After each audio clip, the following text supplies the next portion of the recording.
Hello everyone, I am Priyansh Verma from Bareilly, Uttar Pradesh. I am pursuing my PGDM from IIBS Institute, and here I completed the internship in Unacademy as an operation intern.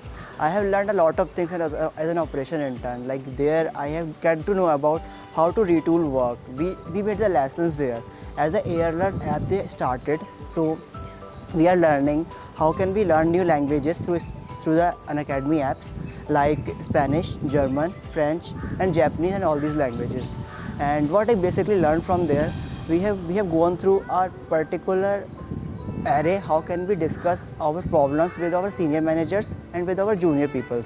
And we also work with the design team, also with the finance team and also with the department of different types of peoples. And we actually have gained a lot of knowledge and lot of good things like we got the ideas of how to manage the people, how to interact with the people who have less intellectual having something and less knowledge. For that I am actually really thankful to the placement department of the college and for the Venkat Ramanasan and the guide who I got.